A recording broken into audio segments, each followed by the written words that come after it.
Hi, everyone. So welcome to your first lecture in Chem 105. In this first lecture, we're going to talk about a couple of things, which is types of matter and subatomic particles. So we're going to be digging into what chemistry is actually about and the basic building blocks of chemistry. Now, before we get started with this lecture, please know that you will need a periodic table.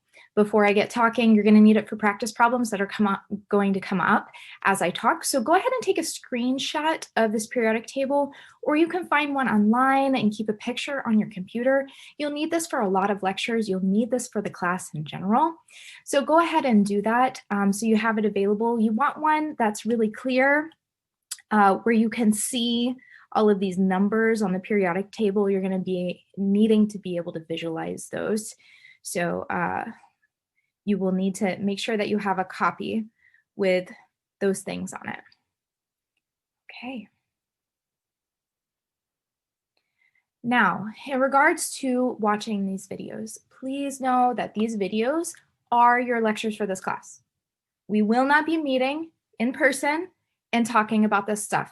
This is it. This is where you get the information. So I really need you to pay attention, however you best do that. And I would recommend that you take notes to do so. Please make sure that you watch these lectures before you come to class, because when you get to class, we're going to talk about what you watched on the lecture. So whatever you need to do in order to motivate yourself to do that, if you need to get some popcorn, get a soda, whatever it is, make yourself happy. You need to have these done before you arrive into class the next day. Otherwise, you're going to be lost and you won't be able to keep up with what we're doing in class. Because this is a flipped class, that's how this is going to work this semester. Please know that as you watch this video, there are going to be questions to answer at stopping points. So this is why we're using Edpuzzle. And some of them will be multiple choice or like essay type questions. These are graded for completion. So it's okay if you get the questions wrong. That's totally fine. This is a learning process. So I want you to give it your best shot. So take these seriously and try to answer them, attempt it, but it's okay if you get it wrong. Your completion grade will go into Canvas because Edpuzzle integrates with Canvas. So you will get points for completing these quizzes as you watch the lectures by the due date. Like I said just a minute ago, please treat these like in-person lectures. So that means taking notes.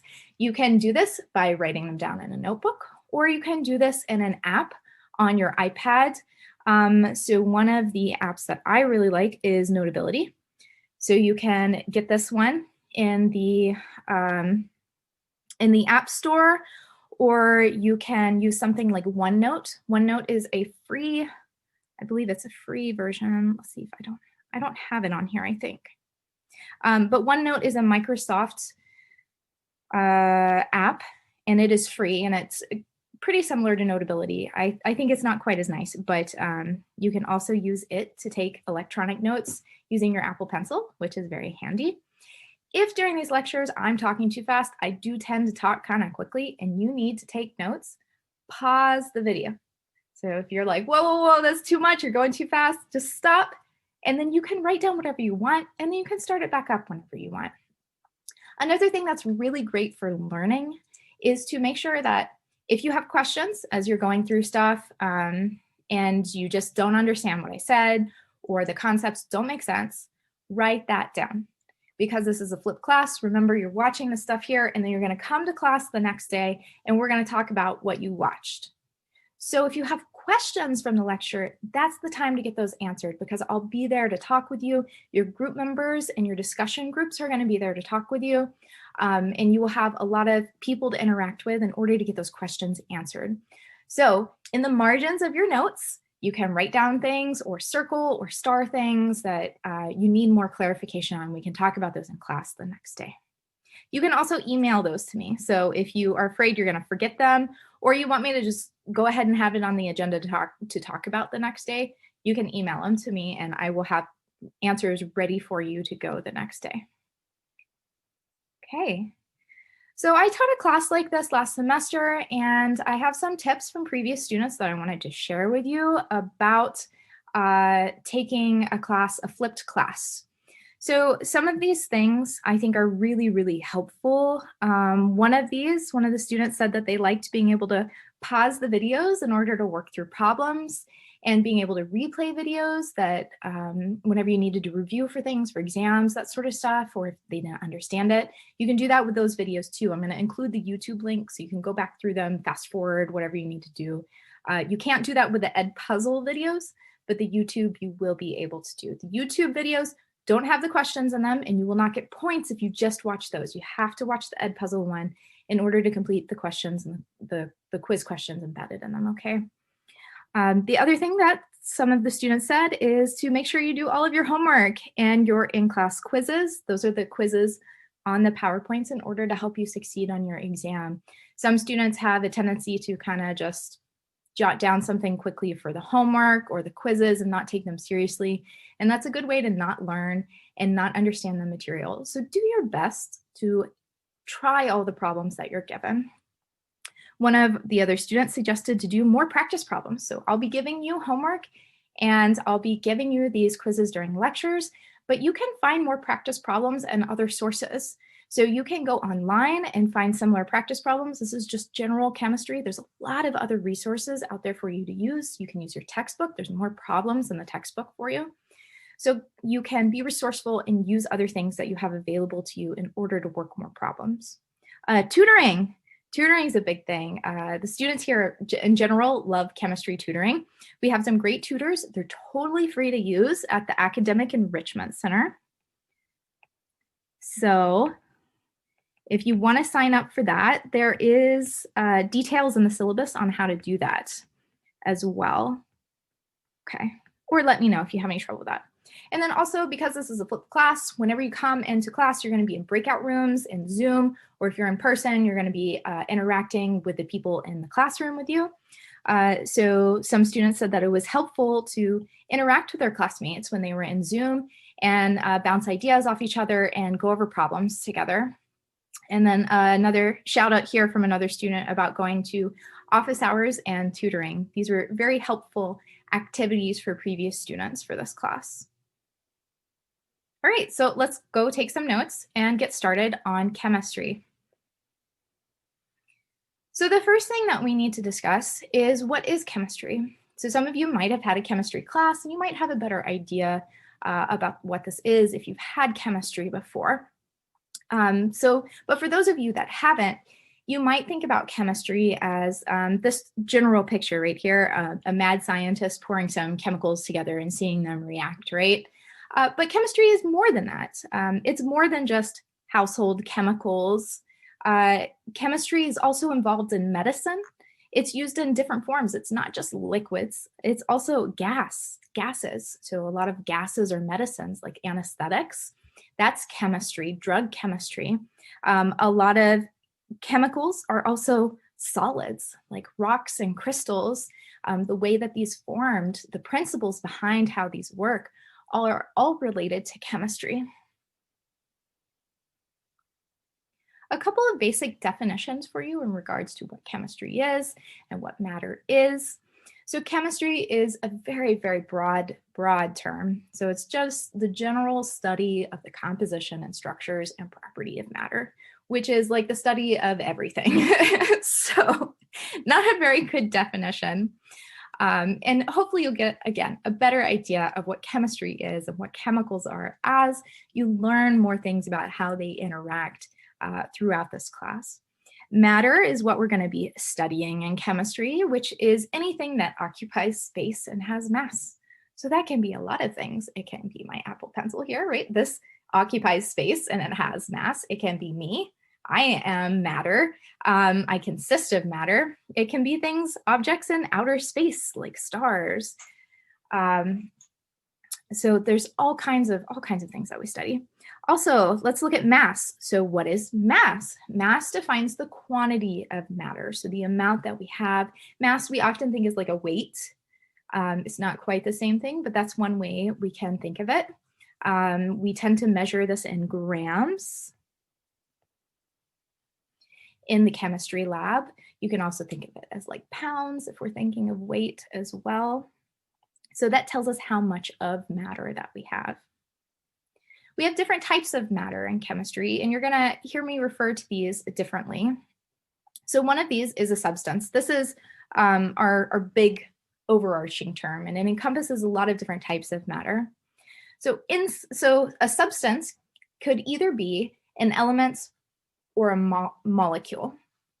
So an element is a substance that is made up of only one type of atom on the periodic table. So if you look at your periodic table, you might think about, say, iron. On the periodic table, we have an iron symbol. So if you have pure iron, that's a solid, normally it looks like a rock, it's like a crystal, that is an example of an element. It only has one type of atom in it, and it is pure throughout.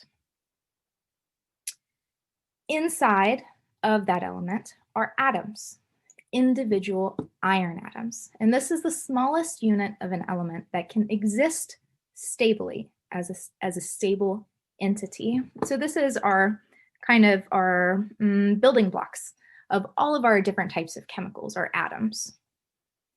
So if you see just iron by itself, that's an atom. Now, if you see a bunch of iron atoms stuck together, we could consider that an element. So there might be more irons here, and I could go on and on and on and on. All right. Atoms are also super duper small. Here's an example of that, a single drop of water. So if you put just a single drop of water like on a table or something, it would have 5 × 10⁻21 atoms of hydrogen and oxygen in it. The chemical structure of water is H2O. It looks like this. So it has 5 × 10⁻21 of these guys inside of one drop of water, which is an awful lot. So here's an example of an element versus an atom. So think of that iron crystal I was telling you about. So inside here, these are all individual iron atoms. Each one of these little black balls is an iron atom, but the whole thing is an element itself, okay? So if it's on the periodic table, we can consider it an element if that's the only thing that's in it. And the building blocks of the element are atoms. All right, now we have molecules. Molecules contain more than one atom held together by chemical bonds. So more than one, I'm gonna interject here, type of atom held together by chemical bonds. Oh, no, that's right. It's just one atom. Okay, it's just one atom. It could be the same one. It could be the same one, that's okay. But this is a chemical bond in particular, not another type of bond. This is a chemical bond. So if we had, again, this H2O is a great example. We have more than one atom. We've got 2 hydrogen atoms and 1 oxygen atom. So that classifies as a molecule. Hydrogen bonded to hydrogen. So H2, this is a gas, is considered a molecule as well because there's 2 atoms. Now I want to distinguish a molecule from a compound. So this H2 here, this is also what we call a diatomic molecule. It's just another way to say that there's 2 atoms, diatomic, of the same type. Okay, so let's take a look at another type of substance that's similar to molecules. So this is a type of molecule, which is a compound, okay? This is a type of molecule. This is a pure substance, meaning it only contains one of the thing, made up of 2 or more different elements held together by chemical bonds. So again, water is a great example of a compound because it's got 2 different types of elements in it. Whereas this H2 here is not a compound because it does not have 2 or more different elements in it. It only has 1 element in it, okay? Even though it has 2 atoms, it's only got 1 element, which means it's not a compound, but it is a molecule. And for that fact, it is a diatomic molecule. Okay, So make sure that you don't confuse those. Compounds can be molecules, but not all molecules are compounds. Okay, so these are just some examples here, these iron oxide and oxygen. I use different examples. Let's take a look at mixtures. Mixtures are another type of substance that we're going to be talking about in this class. This is a material that's made up of 2 or more different substances, which are mixed, i.e., they are not chemically bonded. So here's an example of this. A mixture is when you put several things together and they don't chemically bond. The traditional example is like oil and water. When you mix these two, they're 2 different chemical substances. They have different chemical makeups, but what you see is that they kind of separate when you put them together. They are not chemically bonded. You can have a lot of different types of mixtures. You can have, say, like molecules mixed with compounds or elements mixed with molecules. But in general, what we find is it's 2 different substances mixed together.